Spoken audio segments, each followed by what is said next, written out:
Broadcasting from the center of the military universe, Fort Bragg, North Carolina. This is the 18th Airborne Corps podcast, the official podcast of America's Contingency Corps.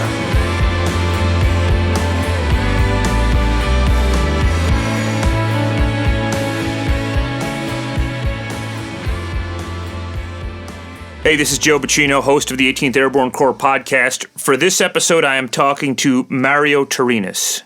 Mario Terenas is the Command Sergeant Major at Fort Drum. He is the Senior Enlisted Advisor for the 10th Mountain Division and for all of Fort Drum. A lot of people know this guy through his Instagram account. I thought it would be interesting to bring him on and have him talk about that Instagram account that a lot of people are paying attention to, how he started it, how he used it. If you don't know, we get into all that in the discussion. Now, if you want to take a look at his Instagram, it's a topic of maybe the first part of this discussion. If you want to take a look at his Instagram while you're listening to this, it's at Climb to Glory 7. 7, the number, not 7 written out. At Climb to Glory 7. It was a thoughtful discussion, but I thought this would be maybe almost like a case study for effective leadership. You know, if you're a leader, you're thinking about how to engage with troops, how to think about what the Army's talking about now with sex assault, sexual harassment, suicide, extremism, white nationalism. All of that is in this discussion, in this conversation. I thought it was a thoughtful conversation. You get to see who he is and feel his heart. And I thought it was pretty engaging. There's a lot here for a lot of people. Here is my discussion with Mario Terenas.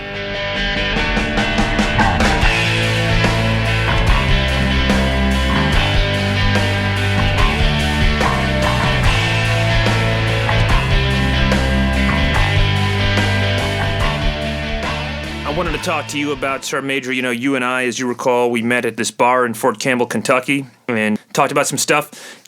One thing that's interesting about you, you have this Instagram account you've built up over time, I don't know how long, but you've got a lot of followers, you have a very interesting voice on that thing and a unique way you talk to your soldiers. How did all that develop?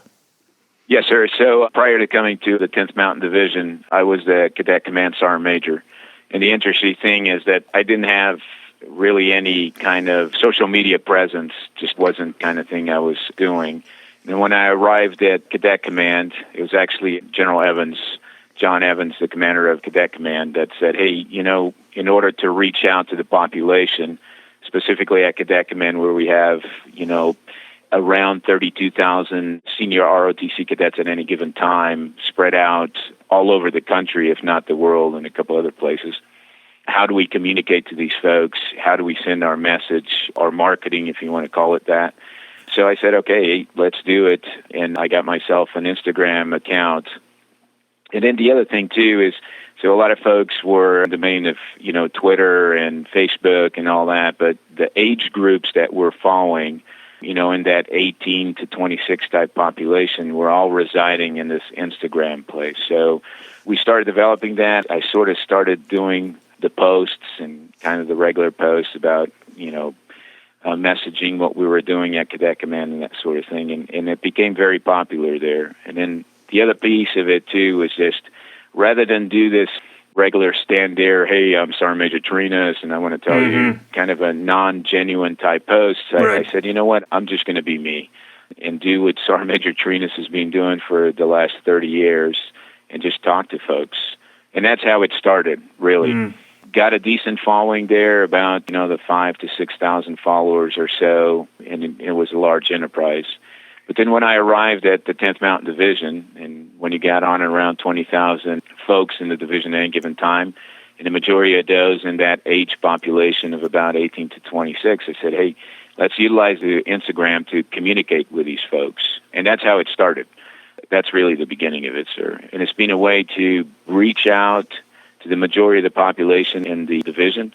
One, to message anything that we want to put out, talking about everything from leadership lessons to, hey, we got a food drive today and need some volunteers, or if you want to participate, all those things. And it started picking up momentum, sir. Really, that's the background. It's interesting. I don't know. I'm not on these things. I don't even know how to turn Twitter on. I don't know anything about it. But I talk to people. But I talked to people about it, and they said that kind of what you're saying, that a lot of these Army generals and leaders are on Twitter and they're just promoting themselves and they're just talking to other Army generals. And they said, somebody told me, a couple of people told me, Sergeant Major Terenas, he's doing it where the soldiers are and he's talking to the soldiers and he's about the soldiers. And I looked through some of the stuff they sent me. It's certainly you, it's certainly your voice. It looks to me to be unscripted. I don't know if one of your PAOs is writing something up for you, but...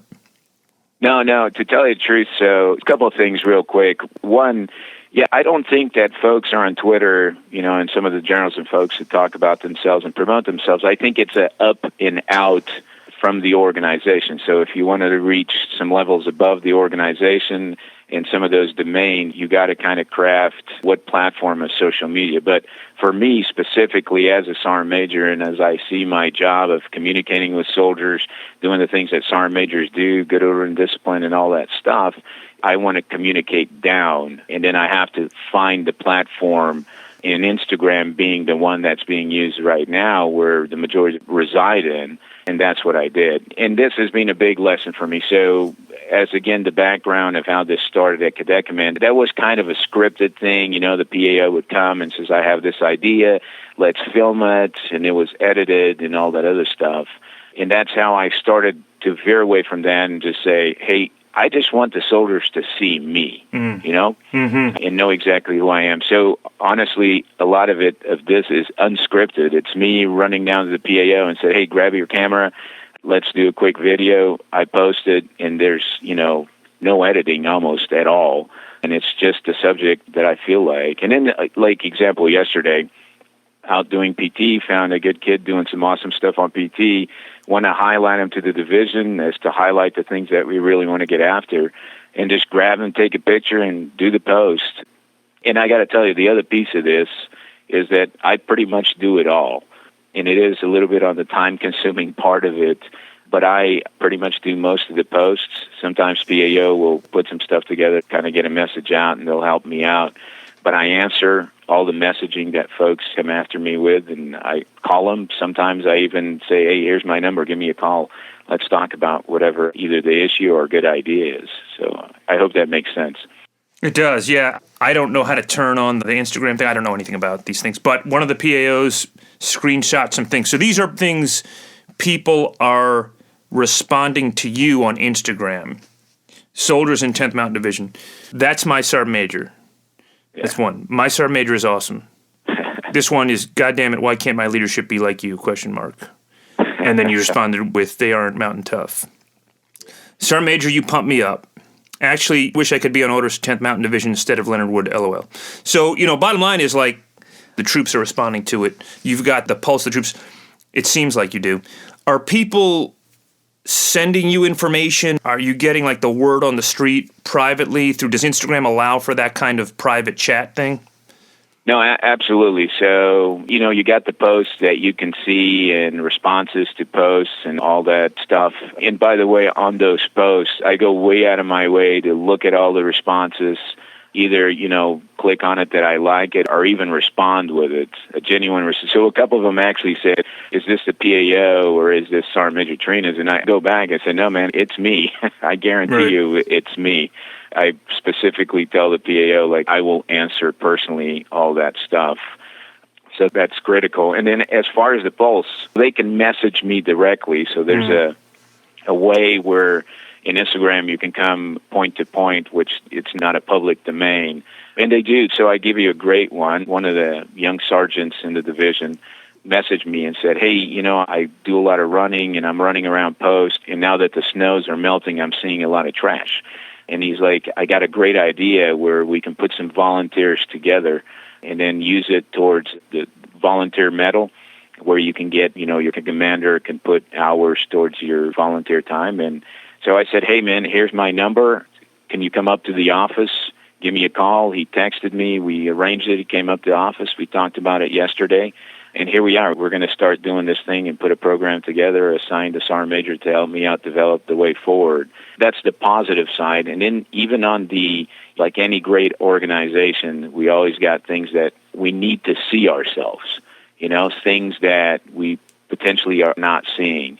that are happening within the formation. And I tell you that soldiers will come out and will tell me, hey, this is happening, and you need to take a look at it. And I do. And it's the same thing with quality of life. They'll call me and say, hey, the heat's been out in the barracks for a couple of days, and we called in a work order, and it's not happening. I'm like, hey, I'm on it. So the key of this, I think, for folks that get in this domain, you got to be responsive, and you got to be quick about it. So you can't just say, okay, I got it, I'll get to this on Monday. It's got to be very, very quickly. Let's do it now. And it's a great platform not just for the soldiers, to tell you the truth, but it's also for the families. Because I give you another example. I had a mother reach out to me and said, hey, my son's being denied his mail. And I'm like, okay, doesn't sound right. Call the brigade sergeant major, say, hey, look into this right now. Turns out that there was being a little bit of a snafu, if you want to call it, and they hadn't given out mail in about 4 or 5 days. So I said, hey, let's go grab the mail right now. And then I want you to take a picture of you giving this soldier his mail in his box that his mom sent to him. And they did it. Took about 20 minutes. I got the picture back, send the picture to the mother, and said, here's your son getting his package. So to your question, yes, we get the pulse, and we're fixing a lot of issues quickly, which really, I think, gardens the trust of the soldiers. As we keep hearing that soldiers are losing trust in their leadership, this is absolutely a platform to regain that trust by telling them, hey, we're listening, we got it, and we will fix it fast. So. I wonder if there's maybe a risk of investing too much time in this, or certainly there's got to be a balance between investing your time in Instagram.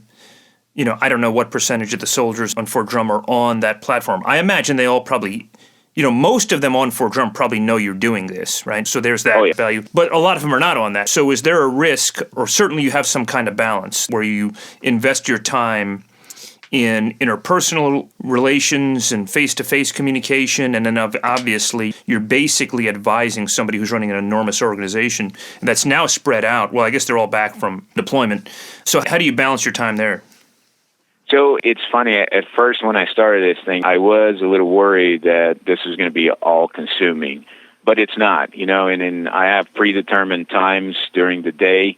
Whether it's early in the morning, I get up about, believe it or not, about 3:30 in the morning, and then between that time and about 4:30 when I get in the office, I'll sit there, run through, see whatever message that have come through, answer a lot of them, and then I take a little bit of time in the evening as well. But it hasn't been all-consuming at all, and that's kind of how I achieve the balance. And honestly, sometimes I have to disconnect. I have to say, okay, I need a little bit of time and kind of move away. But I check it on the regular basis because sometimes they do send me messages that are probably considered to be an emergency type thing.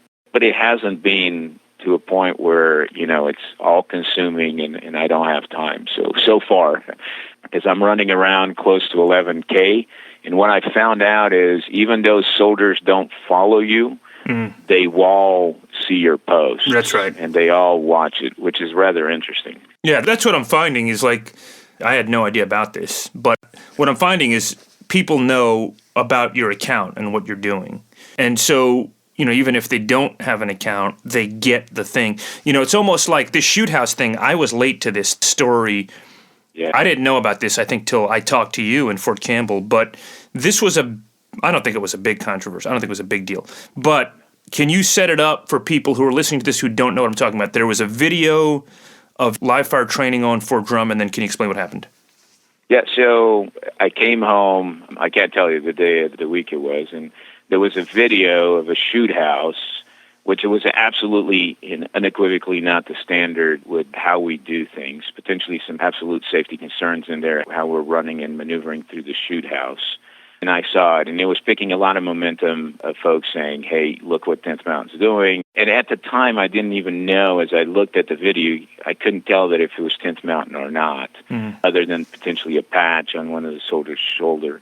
So I looked at it, and I said, man, like most of the viewers that saw that, to me, it was pretty irritating. I'm looking at it, I'm thinking, good God, if this is us, we got to fix something very, very quickly. It was about a 30-second, 40-second video of folks out in the shoot house. So as I saw that, and I saw it was pinging me, and I was getting direct messages saying, hey, Sergeant Major, is that what you're doing in 10th Mountain Division? I said, hey, look, this is not us. We have the same type of exercise going on inside this division around the clock, and it just happens that we happen to film an instance where some folks were doing some pretty bad stuff and potentially not doing the right thing. So rather than do the usual, and I say that, what we see of, immediately going into, the admit to nothing, counter cues, deny everything, you know what I'm talking about, sir? Yeah. I said, hey, first, let me determine the facts. Is this us? When did this happen? What organization is it?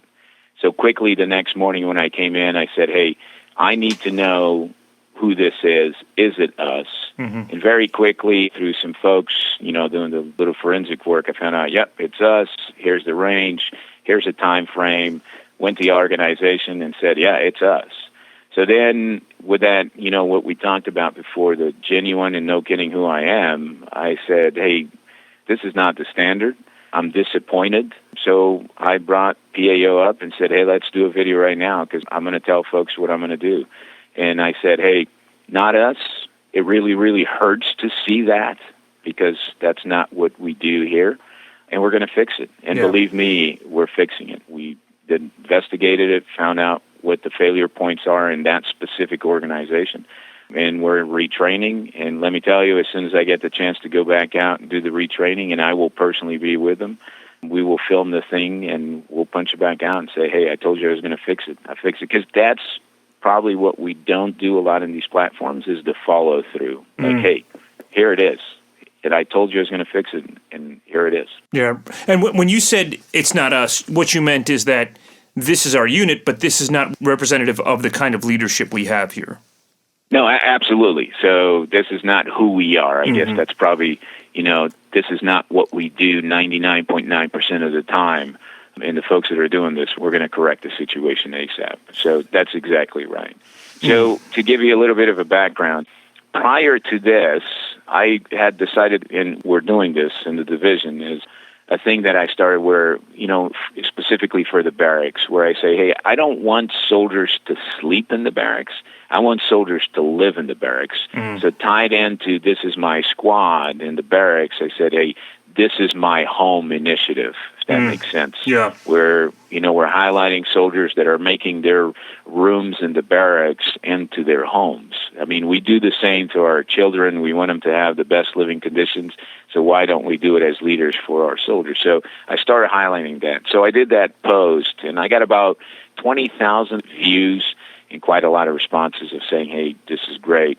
The shoot house video, that thing happens that night.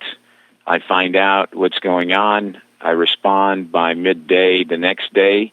Sir, we got somewhere around almost 90,000 views of the response video.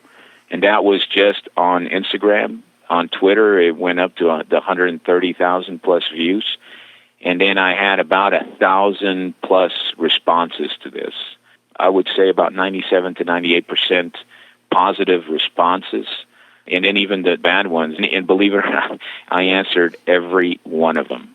I felt the necessity that, hey, I must look at it and I must respond to it. One of the things that was sort of, call it enlightening to me, and in a way somewhat sad to me, was that a lot of the positive responses were saying, taking ownership. So it's told me, to tell you the truth, as you're talking about feedback from social media, pulse of the force, that a lot of soldiers out there potentially have this notion within our formations and our subordinates that we're not taking ownership, if that makes sense. So it not only is social media getting the pulse, but it's also educating me that, hey, this is what I got to sort of convey to the soldiers. Like, I'm going to take absolute and unequivocal responsibility for the good and the bad, especially the bad, and find the solutions for it. So, yeah, I think that there's a real tendency of a lot of these leaders and a lot of the units to talk about things that are implementing and talk about things that are doing, policies that are doing, and almost present them as if they're addressing problems that exist elsewhere. Yeah, and I think there's a, particularly coming out of Fort Hood, which is something I wanted to get to here with you, is like people, December, we're now several months beyond this, but December is when the Fort Hood report was released, and then there's a sense that, Fort Hood is like another part of the Army in another planet, doesn't have these problems. And I think Fort Hood, those soldiers, they're American soldiers, they're in the Army, they came out of the Army, they're products of the Army. Yeah. These problems exist everywhere. So how do you view that problem of sexual assault, sexual harassment? Yeah, how do you view that on drum? So I kind of give you my analogy, and it's actually the Fort Hood thing even made me redo my entire leader professional development system of how to approach this. So when I looked at it, I came up with this analogy, and it's what I'm using with our leaders that I think gets to the very essence of your question, which was, okay, the Fort Hood is, and I almost hate to say the Fort Hood, I almost like to just say the report, because it's not just a Fort Hood. This is anywhere and can happen anywhere at any given time. And if we tell ourselves that it's not happening within our own organizations, I think we're a little mistaken by that.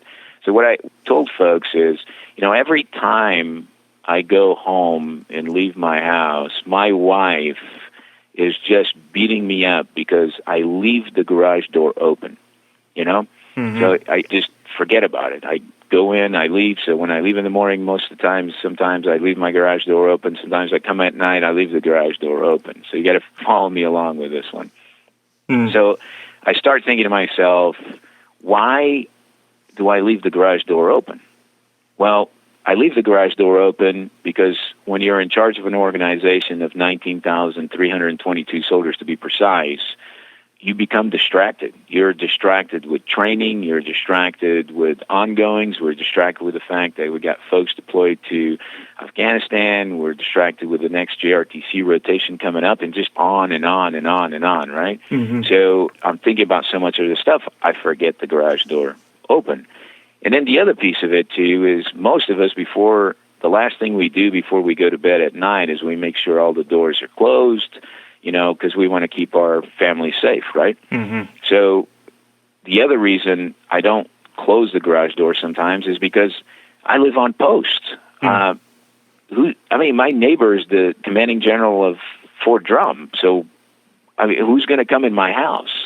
Who's going to come in my garage and potentially, steal something out of it? Nobody, right? Or maybe they will.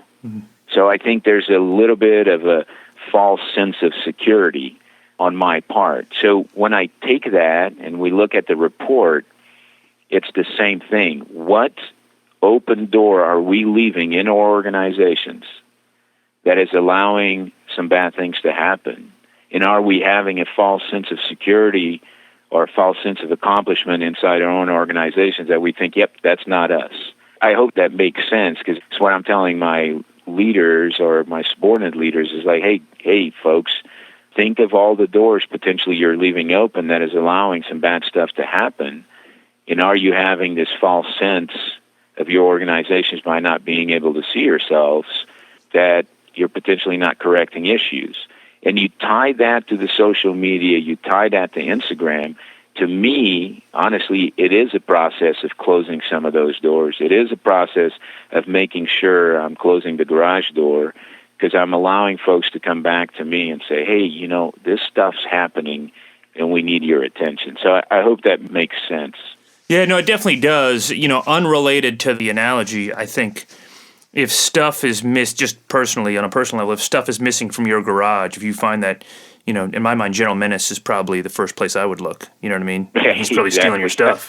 But that's okay. I let him, anything he needs, he come over and get it. I guess. Okay. You have anything I could borrow over there? Hey, sir. So I'm an avid woodworker. So you need a tool that has anything to do with woodworking. Just come on over, sir. You can use it anytime. I'm not a handyman, so I probably. So getting back to this problem, I think if one thing you learn from Fort Hood, the report and just studying this problem, unless you're constantly scanning for these things and this problem. You're right in the sense that it would take some sort of a catastrophic event like the death of Vanessa Guillen and then all the follow-on media attention and Senate attention to understand the depths of the problem. And so, I think that's where it's an issue of plugged-in leadership. And I think in some cases, leadership is plugged in looking for a component of operational readiness. And that's obviously why we have a 10th Mountain Division, so that it's ready to deploy like it did to Afghanistan, or deploy and fight and kill our nation's enemies in large numbers efficiently. And that's obviously your role. And then the other part of your role is making sure that there's not this permissive environment for, soldiers to be harassed and assaulted, and that soldiers feel and understand that where they come to work and that their organization has their arms around them and that they're going to be safe and that they're going to be comfortable. So where's the balance between those two things? It's like, and one thing I've heard people say is like the family readiness, people first, sexual assault, the SHARP is part of readiness. And so it's all encompassing, combat readiness is all encompassing all these things.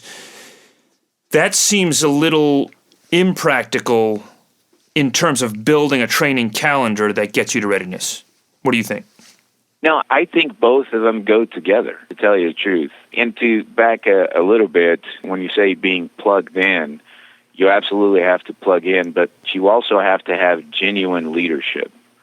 So I think that's a large component of it in your answers and how you approach these issues. So your answers have to be genuine. You have to be down there. You have to understand, and you can't go through a scripted response after the issues. But when it comes to readiness, and at the same time we're talking about, families first, people first, and all these things, I think they're one and all. They're the same, and I think we've been doing it forever. Because if I think about, and I'm going to try to put it in the simplest terms that I can think of to answer the question is, I think when I train a soldier to effectively deploy anywhere in the world, win, and come home safe and in one piece, I'm absolutely putting him or her first, but as well as their families, in order to return the loved ones in one piece and to be able to prosper. I don't know if that makes sense what I'm saying here. Yeah. Right. So for that soldier to be ready to participate in the fight or contribute at the highest level within his or her role, whatever the role that is, general mechanic, infantry, artillery, they have to have an understanding that they're protected, they're loved, they're cared for, and that the environment they live and work in is going to be supportive of the whole soldier. No, absolutely. That is about the best way we can put it. So I think also the proponent of this, too, is the education piece. So most of us that have been in the Army a day or two understand and get very much a comprehension of what we're doing and what our purpose is as soldiers in our country, which is principally to defend the Constitution of the United States of America against all enemies, foreign and domestic, right? But I think some of the newer soldiers that come into the formation, we have to explain that. Like, hey, we are going to do everything we can to provide you the best environment to live, to give you maximum amount of time to take care of yourself and your families. But in that, and part of that, is to be ready and prepared both mentally, physically, and emotionally to fight our nation's wars. I think General Menace puts it the best as his priorities there. You got to be a pro at everything you do. And in order to be a pro, there's an education and there's training. You got to be physically fit to the maximum because, both physically and emotionally fit. And then you got to live the Army values. So in order to do that balance of, I hear balance all the time, but honestly, if we do all those things, we are putting people first, we are putting families first, we are putting our installations first. So that's really the way I look at it and view it. Another issue right now is the issue of the concern about extremism and nationalism in the ranks, white nationalism, the rise of these different groups, Oath Keepers, which I don't really know much about these groups. QAnon is the most well-known. And so, a lot of this is coming out of the January 6th insurrection and the idea that I've heard different numbers, 20% or more of the folks that participated in that were veterans of the Army. So right now we're in a period where we're doing a stand-down training on this problem, and I wonder about the scope of the problem. I think it exists. It exists at a greater level than I think we really know, because you don't really know what's in somebody's mind. And, here in Fort Bragg, we had 2 cases of this that haven't been reported out, where people were in these different chat rooms. That's the thing, is like people adhere to this view on chat rooms that are protected and they use pseudonyms. So what do you think of this problem? Do you think it's an overstated problem, or do you think that it's a problem that is at a magnitude sufficient to our talking about it? I don't think it's overstated whatsoever. At the end of the day, the military, and what I'm very, very proud of our armed forces, we're a direct representation of our country, right? Mm-hmm. I mean, we represent society in a whole in our country. We're not these centurions out doing their own things and totally disconnected from the population. We are citizen soldiers. So the problem exists in the country, and it's most definitely going to exist in the military. But I think what we have to do, again, it goes back to the education piece. It's here. We have to address it. We can't turn away from it, and we have to root it out. And to tell you the truth, one of the biggest approaches, in my personal opinion, is actually this, Sergeant Major of the Army started this Army program now, is This Is My Squad. Mm-hmm. A lot of folks were talking about extremism and this, how does that tie with This Is My Squad? Because the principle, and very rooted This Is My Squad, is that we get to know each other. Mm-hmm. It comes in from some extremely various backgrounds. Myself, I was a kid that was born in Portugal, came to the United States when I was 16 years old, and I can tell you my views of the world and everything else was probably substantially different from most folks that I came in the Army that grew up in Kansas or some other, mid-America or heartland America, right? Mm-hmm. So I think if we have those discussions and we get to know each other and get them to understand what the values of who we are and what we're doing and what we represent in the armed forces for our country, we will root out those issues. What we haven't done a very good job, and I think it comes to the discussion here, and when we look at racism, extremism, and the issues that we're talking about, is that potentially we haven't been very good at bringing our formations together and having those discussions and changing folks' views potentially that are counterproductive to who we are as a country and as a military to root it out. But to your principal question, I do not think it's overstated whatsoever. I think it exists. Do I think that it's pervasive throughout our entire formations? No, I don't think so. But just one individual with those views inside, let's just go through an infantry company, if we have one individual with those views that potentially can influence some of the newer soldiers coming in formation, we have a problem. So we have to root it out, we have to identify it, and we have to go around that corner, if that makes sense again. Yeah, no, it really does. It's interesting, hearing about your background a little bit. When did you come in the Army? You came to the country when you were 16. When did you come in the Army? I came in the Army in December 26, 1990. So I came to the States when I was 16. And I probably don't have that story. Came to live with my mom in the States. My mom was American. Within a short period of coming to the States, I found myself on my own. I guess I can say that I didn't have the greatest of moms, and then slugged it out through the years. And then at the age of 21, the Gulf War was about to start. I saw this great commercial where a soldier rappelled out of a helicopter, landed on the ground, turned to the camera and said, "United States Army Airborne Ranger, be all that you can be." And I said, "Yep, that's me, man. I'm doing that." And next thing I know, a month later, I was at basic training in Fort Benning, sort of telling myself, "Man, what did you do?"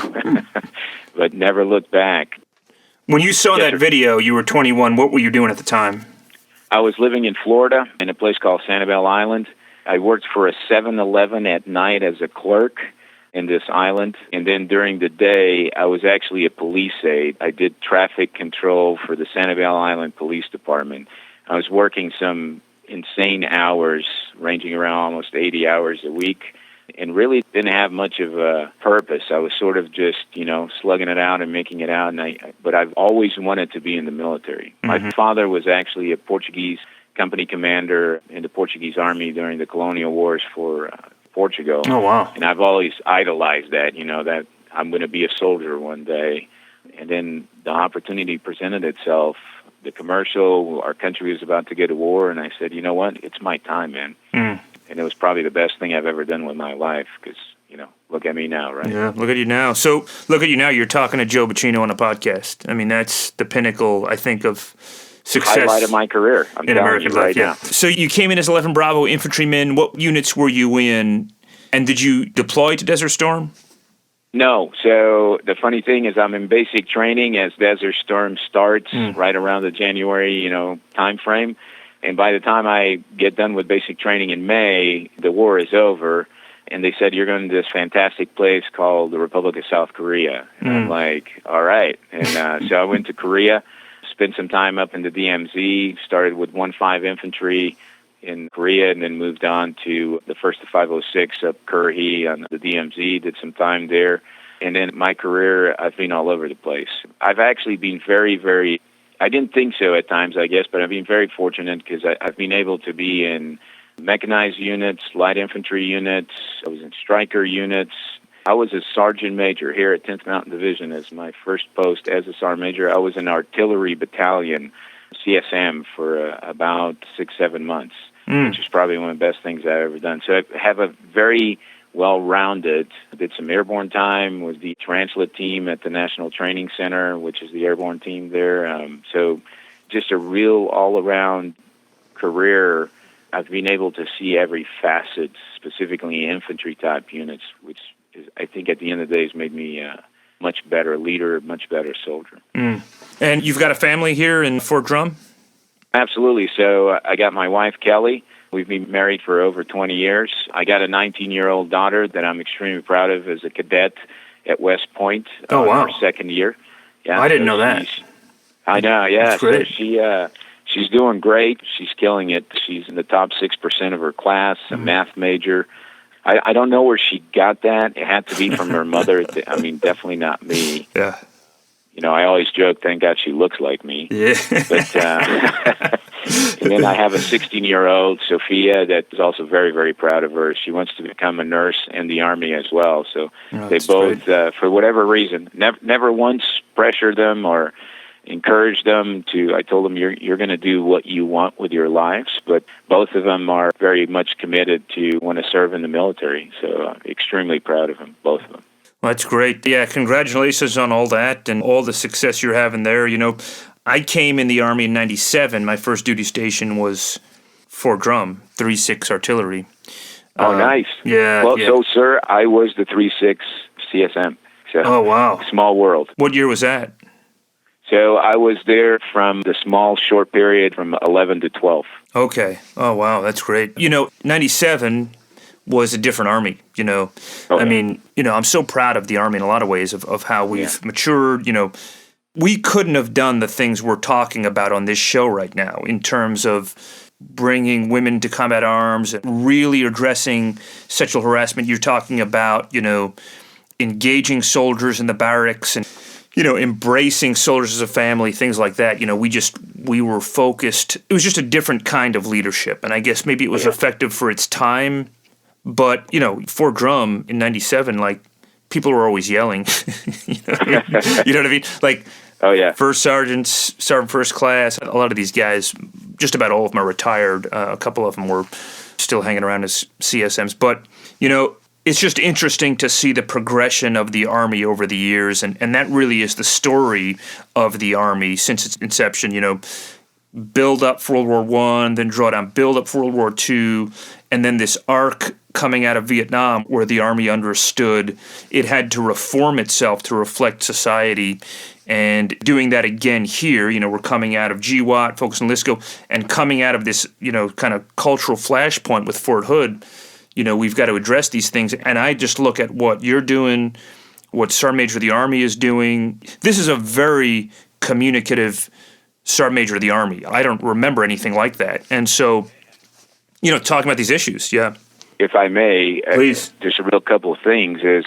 So the funny thing is everybody's like, Sergeant Major, you're all over, you're doing all this great stuff, and, you read the accolades. But the funny thing, and just to give you a quick story about the Sergeant Major of the Army, when I was selected to come over here and be the 10th Mountain Division Sergeant Major, and I was at Cadet Command, Sergeant Major Grinston actually came down to Fort Knox and took the time for about almost a couple hours to sit down with me and say, hey, I want you to think of X, Y, and Z about being a Division Sergeant Major. And honestly, a lot of what I'm doing was from what he said. I took a bunch of notes, and I have those notes, believe it or not, posted in my office that, I constantly go back to and say, hey, what great advice. And when you think about Sergeant Major Grinston, I'm telling you, most of what I'm doing is because of what he told me to do, to tell you the truth, or the advice or coaching, mentorship that he gave me. But I was going to tell you another thing, because we're talking about our Army when we came in versus who we are now. And I was actually having an LPD with one of our battalions, with the Battalion Sergeant Major of Ops and the First Sergeants. And it came to me, as I was speaking to him, I started thinking about it. So I came in the Army in 1990, like I said. The majority of my platoon sergeants and up, specifically First Sergeant Sergeant Majors, they were all Vietnam vets. If you think 1990, you subtract 20 years from that, that was 1970, and that was really kind of the height of the war in Vietnam as things were changing, right? That's right. So all of a sudden now, I look at myself and I think, hey, you know what? 9/11 was 20 years ago. I am the Vietnam vet to the new soldiers coming in. It's just to put it in perspective. And then the other thing I remember is, so these Vietnam vets to me were like heroes. I mean, we saw movies about them and read books, and I grew up reading those books and seeing the movies, and movies like Platoon and, you name it, the movie out there, where you're soldiers once and young and all that other stuff, right? So I remember one day in Korea in some shady bar outside of Camp Greaves, and I'm watching these platoon sergeants and first sergeants, and they're all sitting together at the table, and I'm kind of sitting over the corner, kind of listening to them, because I want them to look at me and say, hey, come on over here, young trooper, and let me teach you about how we were, that sort of thing. But you know what I heard? I heard them all talk about, man, these new guys coming in, they don't have it. They're a bunch of just soft soldiers, and you've heard the rhetoric, right? Yep. So I'm like, and that hurt. Yeah. That hurt me. Yeah. So the thing I say to myself today is, as I see the new soldiers coming in, and again, the old guys talking about the new generation coming in, I'm thinking to myself, don't forget what happened to you 30 years ago and how that made you feel when you start looking at some of these new soldiers coming in that are coming in for the exact same reasons you came in for patriotism, making their lives better, wanting to be everything they can be, and who are troopers. And I always keep that in my mind, that I don't fall back into that to think, hey, the new generation now is not what I used to be, because then that takes us down a rabbit hole we don't want to be part of. Yeah. So, hey, the folks today are no different. What we do have to do is, again, adapt. And I think, to make a full circle from when we started the podcast is, why do I go to Instagram? Why am I so active in going after it? Because I said, hey, this new generation, that's their domain. Maybe like when I came in the Army, my new generation was talking about MTV, and the old folks thought that was crazy. I hope I'm making sense on this one. Oh, yeah. Oh, yeah. Yeah, I mean, that's the thing is, like, you've got to modify your leadership. You've got to modify... one thing that's interesting, you're talking about 3-6, and you were the senior enlisted for 3-6 FA. So I came in the Army in 97, right? And I was assigned to Bravo 3-6 FA. My first ever battery commander was a fellow named Kelly Ivanov, who just retired. He was an instructor at Army War College. He just retired out of there. My second battery commander was Kyle Marsh, a guy named Kyle Marsh, who then went on to command 3-6 FA. He's now at West Point as a colonel like me. And he was, you could see the way he evolved from 97 to now, just the way that, he thinks about readiness, the way he thinks about talking to people. And that's the evolution of a leader over time, is that, you've got to modify your communication to the listener. And that's probably with anything, anything in this country or in life where you want to be effective, is you've got to go to where the audience is, and then you've got to modify the tone, the tenor, the delivery to reach the audience. Absolutely. I think the Chief of Staff of the Army, when we were really discussing the issues that happened at Fort Hood and the report, put it the best. You cannot assume a kung fu posture and become defensive of that. Mm-hmm. You have to, as you said, you have to adapt, and you have to make sure your message is right. Yeah. Well, look, let's just leave it there then, I guess. I mean, we covered quite a bit here. We went longer than we normally do, but I thought it was a thoughtful discussion, and, really do appreciate your time and your insight, your wisdom. There's a lot in this that other leaders can take from, and a lot that I think our soldiers can learn from. And bottom line is, they can get a hold of you on your Instagram. How do they find your Instagram? So it's at Climb the Glory 7. And by the way, one thing I want to say, because a lot of folks are like, hey, Sergeant Major, so that's your Instagram. You know what? That's not my Instagram. That's not Mario Terenas' Instagram. That is the Instagram of the Command Sergeant Major of the 10th Mountain Division. And when I depart, the next individual will pick that up and probably take it to heights I'd never imagined. So, that's part of what I've been trying to do. So at Climb the Glory 7, and that's where I'm at. Yeah. Yeah, if I were on these things like Twitter and Instagram, I would be a lot funnier than all these generals are that have all these, like, cornball jokes. My things would actually be funny, But I'm not going to do it. But I'm going to follow you. And that's something on the Instagram piece. You got to make fun of yourself. Yeah, right. Yeah. I mean, if you're that stoic, hi, I'm Climb the Glory 7, and I have a rendezvous with destiny, that's not going to work. Yeah. It's like the talking points. Like, our soldiers are #ready to #fight, #tonight. You're not penetrating anybody with that stuff. No. My only hashtag, to tell you the truth, is don't be average. So I always tell folks, just don't be average. Yeah, that's great. You know what I mean? You can't be that. Good. Sergeant Major Terenas, thank you so much, and it was a great discussion. Thank you, sir. Truly appreciate it. Take care. We'll see you. Thanks. All right.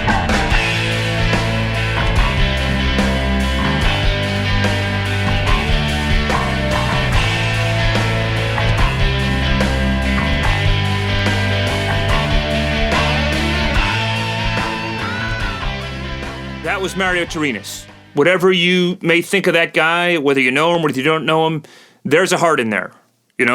He's a big personality. He has a lot to say. He thinks very deeply about our soldiers and about leadership. And, he's an impressive guy. I think coming away from this, I hope what you think is, I'd want to serve under him. I want to serve with him. I'd want my son or daughter to serve under him. Great leadership, a lot to take away for a lot of us, and we thank him for that discussion. Thank you for listening to the 18th Airborne Corps podcast. Tell others about the show. We're doing really well with the downloads. Keep listening, keep telling others about it, and go to Apple Podcasts and leave a 5-star rating and review. Thank you so much.